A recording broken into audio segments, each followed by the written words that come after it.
welcome to another 507 Garage episode. This one is going to be a little more about details regarding parts that are going to be used for the Wagon all-wheel drive GS, and why I went with certain companies, certain parts, and in some cases some parts are custom. So I'll be explaining exactly some of the things that need to happen parts-wise to prep not only the engine, the transmission, the chassis, just to make all of these dreams and wants for the car happen.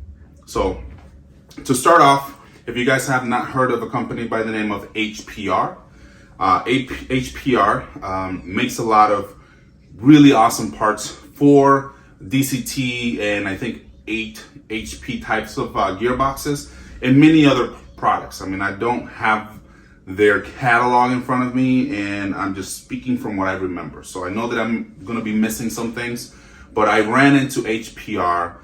If you've seen previous videos that I made, I installed a bracket for a exterior electric power steering pump that I'll be using from a Volvo, and that came from a gentleman by the hashtag, I think is Jeurum. I'll put it below here so you can see, but I run his product, and I've actually purchased 2 additional ones for other GS projects that I'll be working on in the future. I have a couple for which I have really awesome plans for. One will be to build another GS, and it will be more of a drag platform. But for that one, I also want to run an external power steering pump. And what he's using it on, he has a street-driven GS 300. I think he's somewhere in Europe. I can't remember exactly the details. Once I edit the video, I'll put all that in there, and I'll add pictures of what I'm talking about looks like. But I'm working with a lot of different people, different companies to make products, or at least buy the products that either fit the purpose or will be used and retrofitted to work. But back to HPR. So HPR makes a transmission mount and transmission bracket for the M3 V8 gearbox or DCT. And this one that they make, it says that it's for Toyota Lexus X Member, and this fits the GS chassis. The nice thing about it is that then I don't have to fabricate one. It's all billet, and I like to finish in black. If you've seen my Time Attack GS, I like the black finish. I think it's just a universal look that will look really nice on an engine bay, especially for parts. So HPR makes this piece. You still have your rubber transmission mounts just to kind of take some of that vibration, but it's a really nice piece. And the only reason that it's yet not installed on the DCT is because the DCT has to go to SSP. Luckily, it's in Lakeville, Minnesota, and I am in Minnesota, and they're going to be working on adding additional parts to beef up that transmission, because it's going to be taking a lot of it has a big task ahead in regards of supporting the Twincharged 3UZ engine that is being built. So I'm getting a crate engine built by HellSteel, as well as the additional parts that they will be making. So as you can imagine, aside from having to physically do some work on the car to turn it into a wagon, there's all of this other logistical and parts that need to be acquired and things that need to be figured out. So I'm excited about this part. I'll show you guys in a little bit what it looks like, or a closer up. I'm not sure if you can see that, but it's a really nice piece. And again, I'm trying to minimize parts that I have to either fabricate myself, send to a fabricator. If a company already makes it, this is great. When I was building my Time Attack GS, this part didn't exist. So now that I'm building the Wagon, I'm pretty excited that it does, because it saves me. It costs more because it's billet, but I'm sure if I had something fabricated, it would be about maybe the same price. But it's nice that I can just buy something off the shelf for other future projects, because I do like the DCT transmission. Another thing that HPR makes is they make an adapter plate that you can use for your shifter. I'm using a shifter that is off of a, I would say it's a F30. I would have to add the details because I can't remember. I bought this a while ago. So I have the shifter that comes from the M3 V8 and that shifter is so much larger. And then I opted to go with something smaller, and I like this look better. But if you remember, I mentioned in the beginning of the video that the gentleman with the hashtag on Instagram of Jeurum, he is running, I think he's running the shifter off of a Mark IV Supra. And with that one, the mounting positions are slightly different, I believe. But the nice thing about that, and I'll show some images, is that he was able to make that fit into the GS center console, and it makes it look really nice in the OEM, because that's the finish I'm looking for doing. So I won't be using this plate. I'll probably have it and save it for maybe another project and use it then. And then another thing that they make, and again, HPR makes a lot of different parts. So they make this filter cover for the DCT transmission. So basically you take the cover that's already there and you install this new one, and the top of it is nice and billet. And then this filter goes in, as so, and then you just slide that in and lock that filter in. And then you have your new filter and kind of refresh your transmission in the process. So these parts I am really excited about getting on the car, but I can't put them on the car yet until the transmission is all completed by SSP or SSPerformance in Lakeville, Minnesota. Again, they make the clutches for the DCT transmission. I think in a stock form, it can support about 400 to maybe 500 foot-pounds of torque. And then when you add one other, I think they have 3 stages. The DCT track GS has their middle or second stage clutches, but this one, because I'm going to be building an engine that can take even more horsepower, I think foot-pounds of torque can do a little over 1,000 foot-pounds of torque, which is what it's expected on that engine, just based on, I can't remember his name, but I'll post it again in here. He built the Corolla, or not Corolla, it is a Corolla? I believe it's a Corolla, 1972 Corolla, I believe, or Celica, that's what it is. 1972 Celica, I believe, similar to what Dave from Speed Academy kind of has. I'll show a couple pictures about what that car looks like. But that car is rocking a Twincharged 2UZ. So that one, instead of using 2 turbos, is using 1 large turbo, and then is using an M1112 supercharger. And he is making around, before he was telling me, before he was suffering from like some heat issues because of not having an intercooler to cool the air, he was making upwards of 800 wheel horsepower. I think it was like 850 or so wheel horsepower, and the torque was not far from there. So that's one of the reasons I want to beef up the DCT transmission, so when I take it to the dyno, I can actually just give it the beans and not have to worry about, oh, is this transmission gonna hold all this power? And we can properly tune the twin-charge engine and make everything work as I would like. So again, these are the HPR parts that I am using, and I will stop there. I will then stop and then kind of show you the next set of parts. All right, so the next set of parts are a piece that once it was created, I saw it and I just fell in love with the design, just because I love the retro look of it, that you can still kind of keep the same look of the dash of the GS, but with some modern touches to it. So if you're familiar with your Lexus GS300 cluster or dash, you have these 3 gauges that are here. I don't have them lit up, but if you know a GS and you've ever driven one, you know that these are a 3 set of gauges. I don't have the little cover that goes on top to then make a more like a half circle look, but this part here, if you know who Dan Young from BC Racing is, or BC Forge Wheels is, he makes these awesome adapter or brackets that allow you to run a MD5 or CD5 AEM digital dash, and you can get one with the option of a center dash.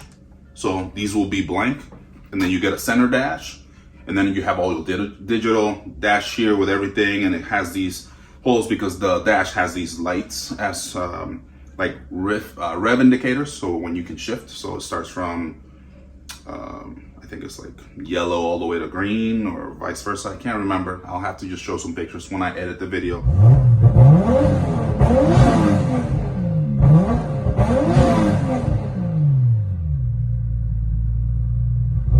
But I like the 3 dash option just because it allows you to add more information on each of the dashes. You can have your tachometer here, here, here, and then whatever color you can design it. And it's just really nice and sleek. So this is a more expensive option than just having the one single dash, because you gotta buy 3 of them, and they're about like a little over $100, maybe $900 each.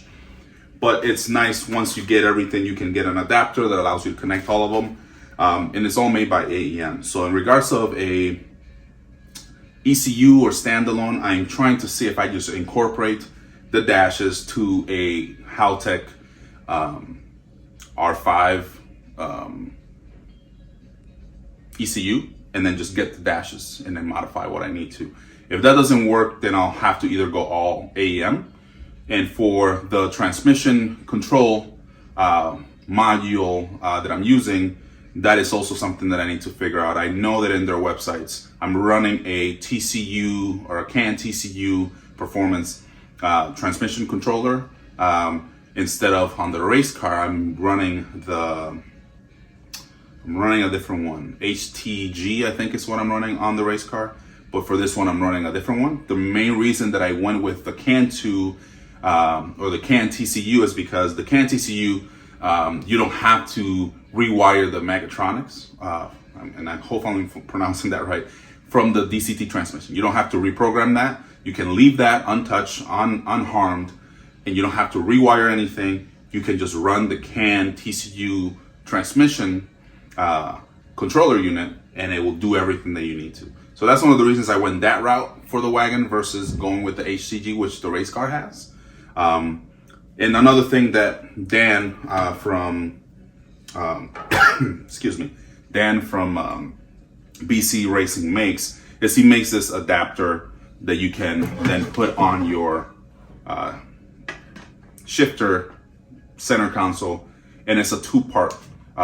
You probably can't see it well, but it's a 2-part. You unscrew these pieces on the bottom, these screws on the bottom, and then the top piece sits on the top, and then the bottom sits on the bottom here, and they kind of sandwich together.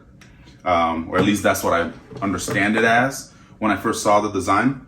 And what I like about it is it allows me to add a little bit of bling or a little nice touch to it once everything is put together. So I can't wait to have all of this set in a way that I can then show everybody once it's all done. The other part that I needed to get, as I'm getting parts imported for the all-wheel drive wagon, the issue I ran into is I had been thinking about this project a while ago. My friend Brandon, who was at SEMA 2021 who brought his car to SEMA 2021 just as I did. He had the nice clean Z, and I'll show a picture of it in his Instagram handle, if you most likely know who he is.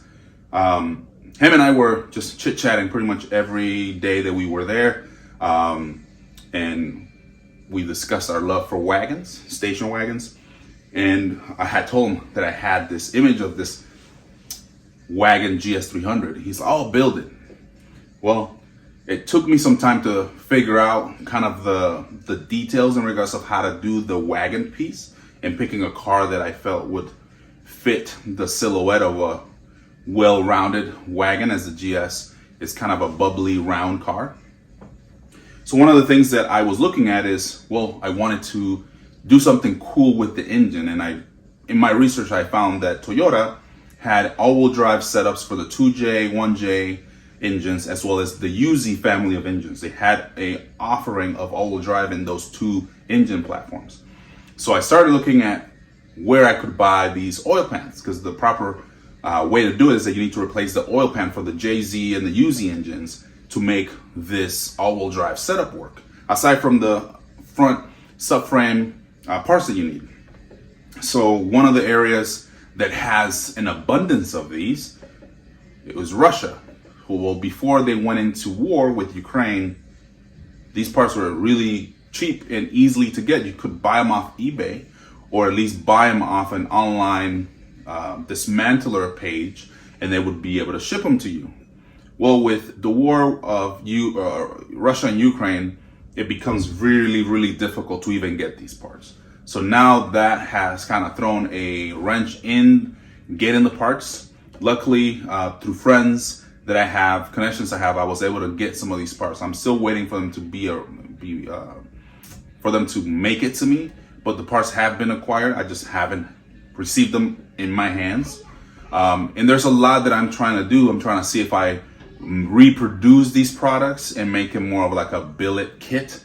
If you've ever seen the all-wheel drive and billet parts that you can get now for like Hondas, if you want to turn a Honda into an all-wheel drive or just improve your BK series engines, or even the H22s of the Honda engines, there's so many parts for them. So I thought, maybe I can reproduce that and just have additional parts for when I want to convert any of the other projects that I have in mind into an all-wheel drive. Is something that I thought of. But one of the areas that was really difficult was if I convert any of these cars into an all-wheel drive, the problem I run into is how do I make the front axles work with a aftermarket suspension?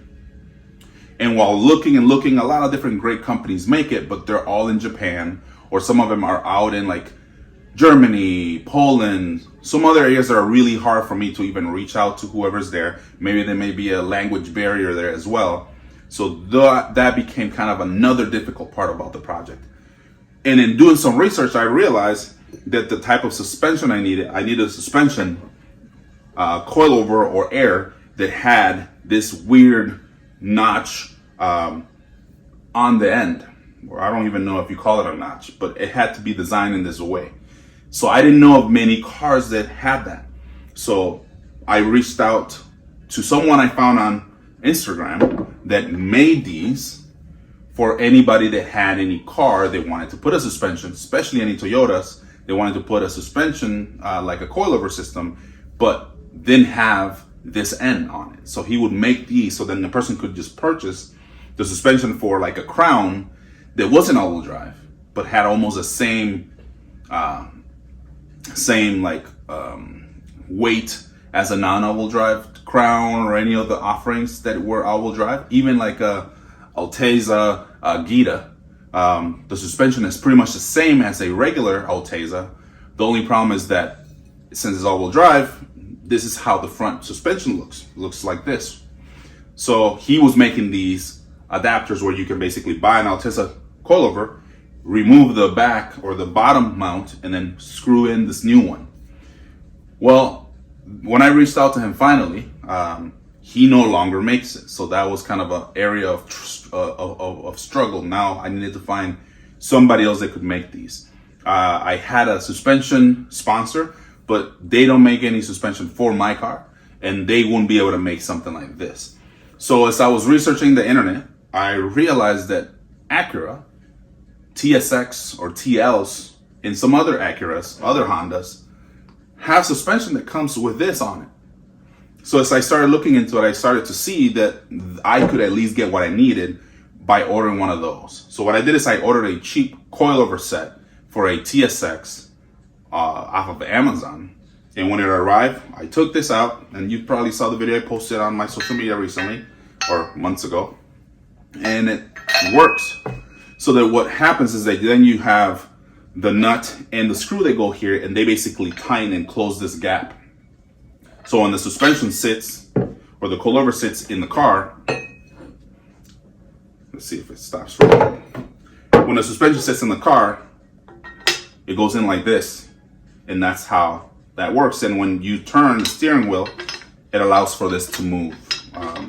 I think it allows for it to move. Maybe it just holds it so this whole thing moves. But anyways, I can't remember. But maybe this just moves and this just holds it while it rotates in there. But either way, the reason that you need the suspension to be like that is because on an all-wheel drive system, the way that it's designed for all of the Toyota Lexus cars that were all-wheel drive that use a JZ or UZ engine, this is what they use for the front bracket that hold the suspension, just so the axles can actually move right through here, and you can make your front axles the ones that are driven. So that's one of the reasons I had to get this. So figuring this out was one of the areas of struggle, as I took basically a year to figure all of this out and figure out the part numbers and things like that. And in the process of doing that, some parts are discontinued. Toyota does not make anymore, so you have to buy them used. And the majority of the parts that are anything all-wheel drive, for some reason, Russia bought a lot of these. And then if you're buying anything and you want to import it from Japan, it's really difficult because it's hard to even find anybody that's selling any car that came with a JZ or UZ engine that is all-wheel drive that is even selling it. I don't even know that if anybody that dismantles any of those cars in Japan actually puts them out to sale in like a public form. I think they sell it locally, or they just get rid of the car and just sit somewhere. So, but in Russia, there's a lot of these parts being for sale, and some of them come complete. Like you get the axle, you get everything, the front differential. So I had to get somebody to help me with that, which I did, and I just need to get the parts here. They're acquired, I just need to get them here. But this is just an example of some of the additional parts that to make this project happen, I needed to get and figure out. All right, so I spoke to you guys about the CAN TCU Transmission Controller. This transmission controller, the nice thing about it is that if you're running a DCT transmission, you do not need to rewire the Mechatronics off of it. You don't need to take it out or anything. It just stays there in this nice spot, and you just basically use this unit. So it's a nice unit, very nice and compact. What I like about this unit, aside from how small it is, very compact, is, as I mentioned before, is that it does not require you to have to rewire the Mechatronics from BMW off of that DCT transmission. You can just use this unit. And the other nice thing about it is that Domi-Works, who is one of the sponsors for the build, makes a wiring harness for it, so then I don't have to create it. Yes, it's additional cost, but it saves me having to wire it myself or find somebody that maybe knows how to do that. I can just have Domi-Works make everything. And if you can see, I'm not taking it out of the bag because I don't want to miss any other additional pieces. You can see how everything would connect to this. So it's one of the reasons that I was really excited, but some of these parts, sorry, just having kids come in, some of these parts required me to have to wait, so they needed to be made custom for it. So, but Domi-Works does offer this option where you can get the harness from him. So that's pretty awesome. So I'll show you a little bit more about the rest of the parts that are related to the transmission.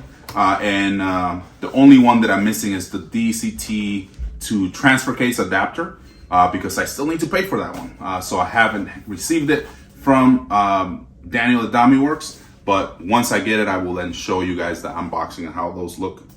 But again, CAN TCU, if you don't want to have to rewire the Mechatronics on your DCT transmission, I would recommend using this unit. It's really nice to use, and you're not limited on what shifter you need to use. You can use any shifter because it's all an electronic connection, which is really awesome. When you run other systems, like if you were to run like the Max ECU, it depends on which transmission you use, and you're kind of limited on the shifter that you want. And some shifters, especially the first gen shifter that comes off the M3, is really huge and bulky, and it takes a lot of space. And for the center console of the GS is really small.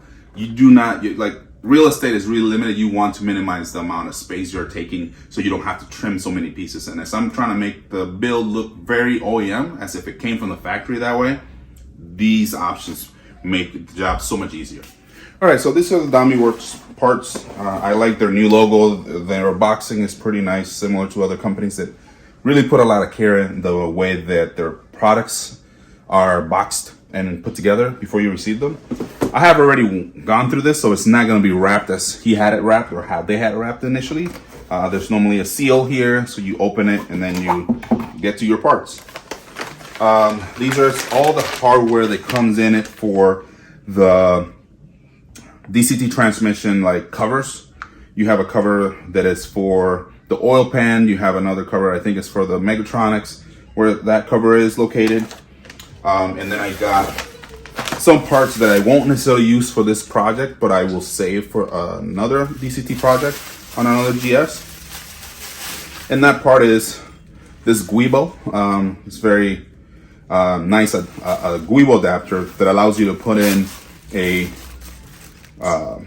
3 bolt drive shaft to the BMW. So you have your 4 bolts here, and then your 3 here. So depending on how you're running that, you can use this adapter, Guibo, and get your stuff working. So that is one of the nice things about it. But I got it just because I am sponsored by Daniel from Domi-Works, and I like his products a lot. So I figured I can use this in the future, and to order it now and receive it, I can then set it to the side and use it when I need to. The other item is, this is just a Domi-Works filter adapter. So the DCT has a internal, if you will, oil cooler. And if you wanted to run a upgraded oil cooler, having this allows you to be able to set it up on your DCT transmission. It hooks up, it just kind of goes in there. It has this little O-rings to connect to it.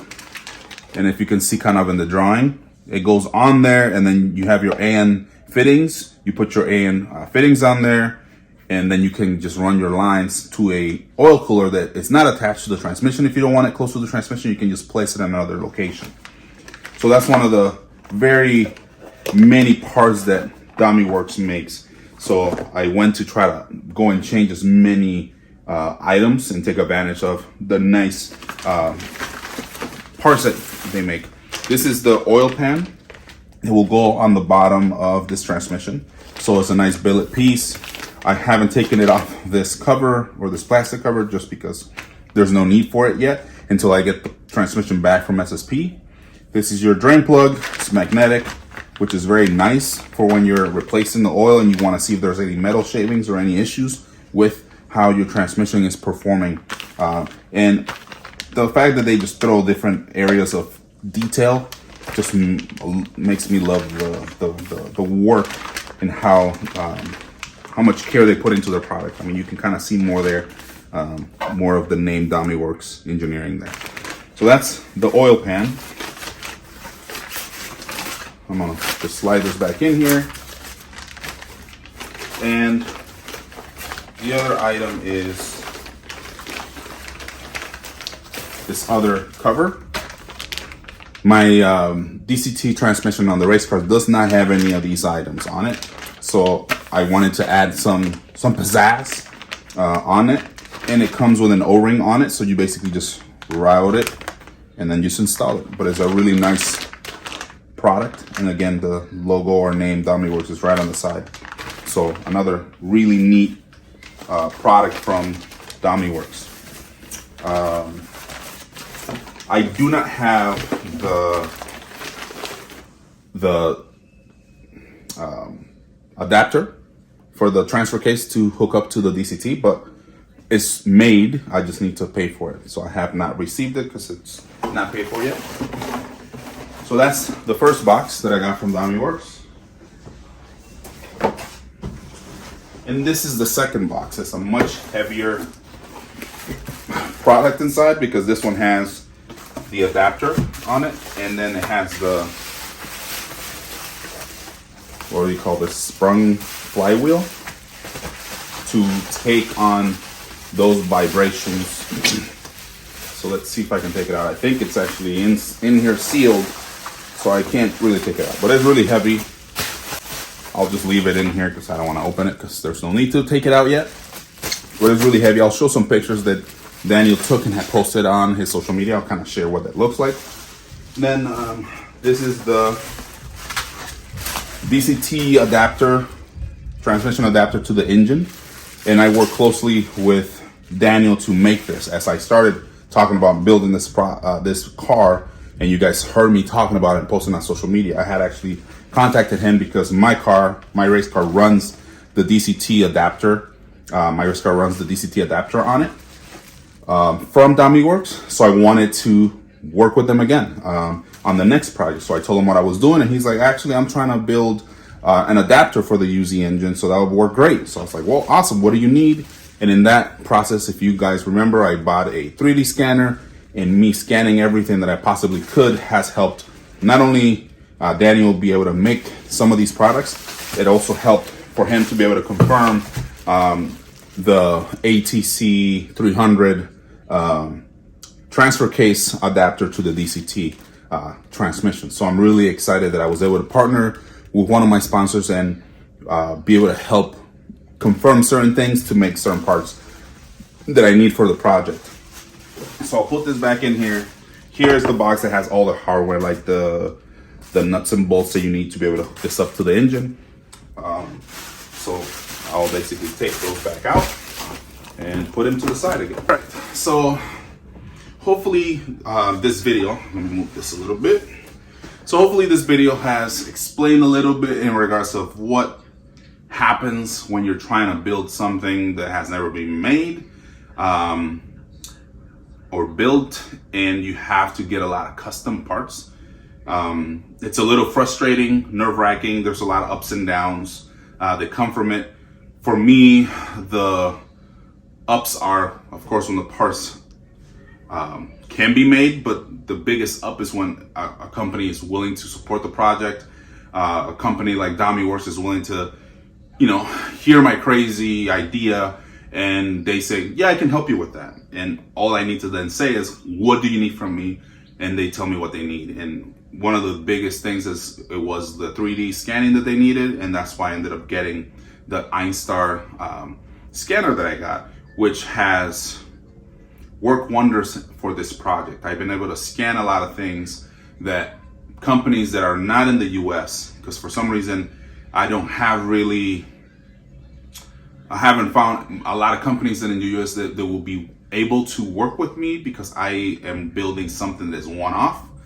And I've been able to work with smaller companies, and some of these smaller companies are not in the US. If they were in the US, most likely I have been working with them. But so far, if you see, Domi-Works has helped with the DCT adapter, the ATC transfer case to DCT transmission adapter, and they're out of Sweden.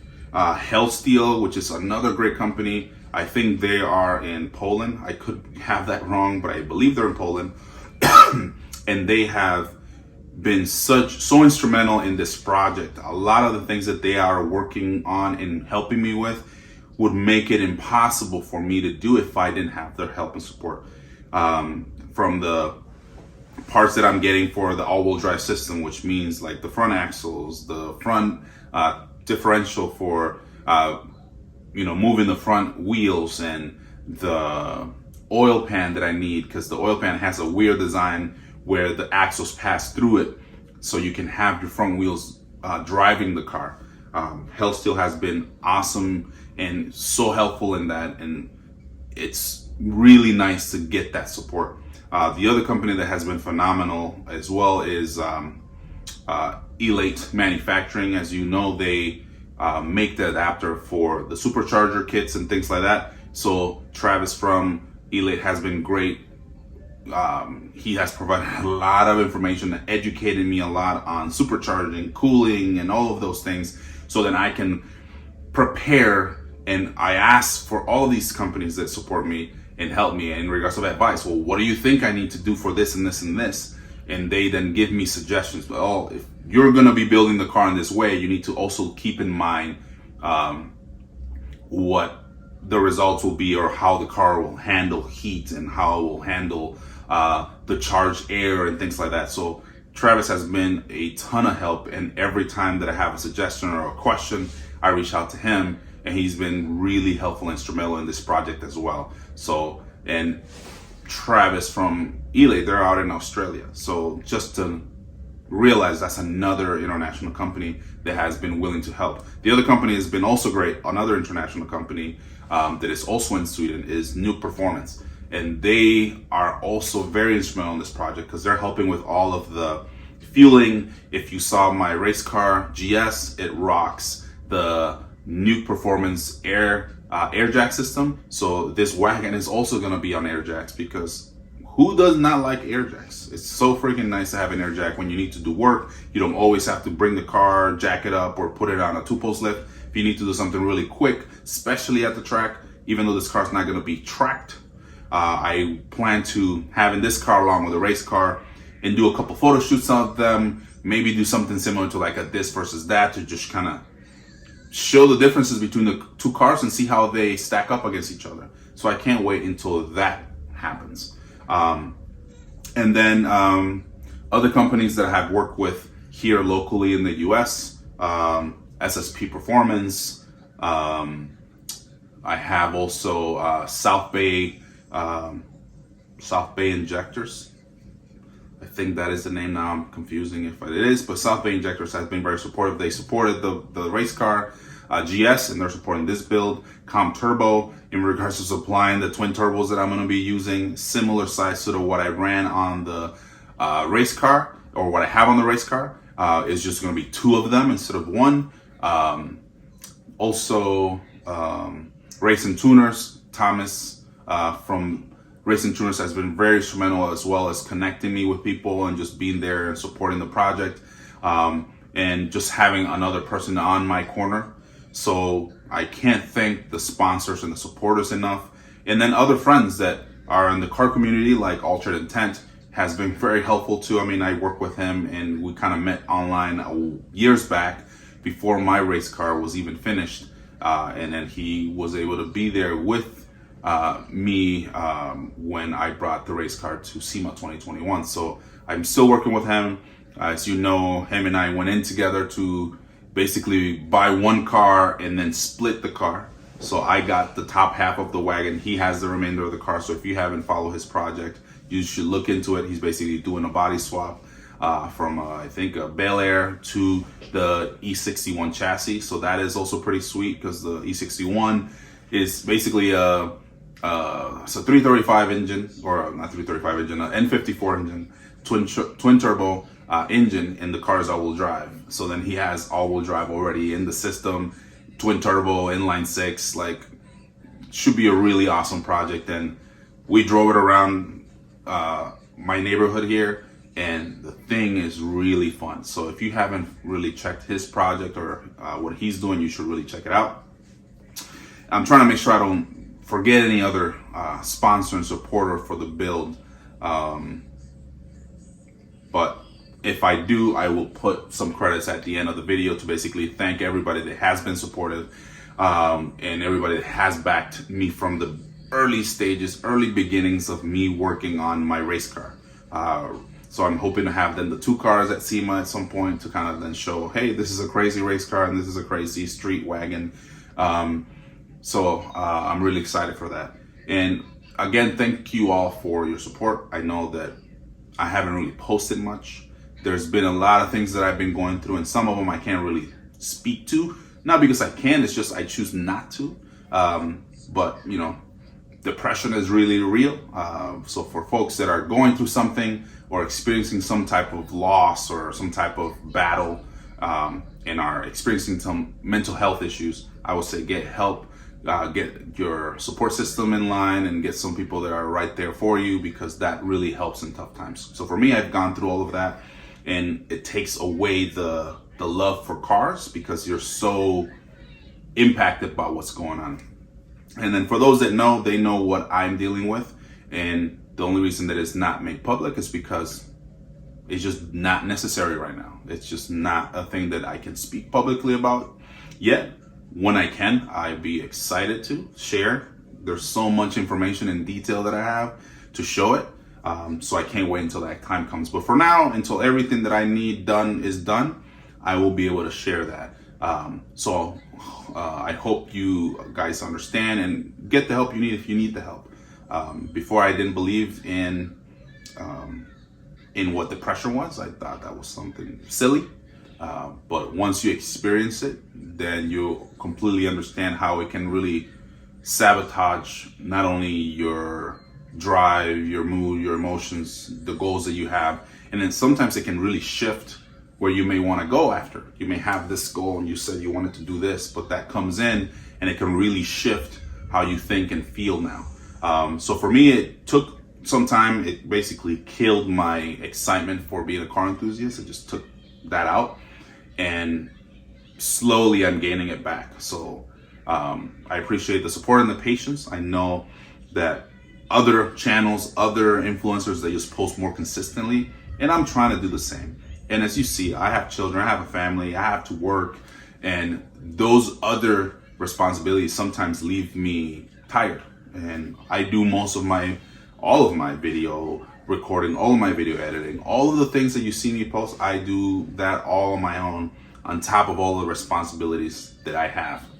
So then spending a ton of money on a car that most people would say, why don't you go buy, like an R6 or something? It takes a lot from a person. So again, for those that are followers and loyal followers of the channel and the build, not only this one, but the previous one that I also have, I appreciate it. And I will put more effort in putting more, stories, reels, YouTube videos out in regards to the progress. But there is progress in regards to parts. There hasn't been much progress in regards to the car. Why? Because I do not want to get hurt again lifting it like a maniac. I want to get proper tools, proper parts, so that I can work more smart, or not more smart, but work smarter in getting this car done for next year's SEMA. So again, this is a long video. What I'm gonna do, I'm gonna cut it up. I have to do a lot of editing. I'm gonna try to see if I can finish it today, because today is the 27th of December. So I'm gonna try to see if I can edit and finish it all today, which will be nice, but I will break it into some parts and then share with everybody. So again, thanks for sticking with me. Thanks for supporting the channel. Thanks for helping me reach 1,000 plus subscribers on YouTube. And thanks for the support on the TikTok channel, getting us to 200 followers there. Thanks for getting me to 8,000 followers on Instagram. And then I think I lost 8,000. So I'm down to like 7,000 and some change, but I still appreciate the ones that have stuck around. As I said, doing this stuff, there's a lot of things that happen in the background that you don't get to see. And sometimes that takes away from being able to consistently post. So I'll do my best to just be more consistent with it. I want to do that for myself, but I'm trying to be more consistent in getting those out. As I know that my supporters and followers, they really stay tuned. So I've had people reach out to me on my DMs and really giving me a lot of motivation with how I impacted them and how I've motivated them, which I didn't think I was really impacting anyone positively anyways. So it's nice to see that and hear that. So seeing that and hearing that motivates me into doing this more. So again, I'll just end the video, otherwise I'll just keep talking. Thank you again. I'll put more videos out consistently and keep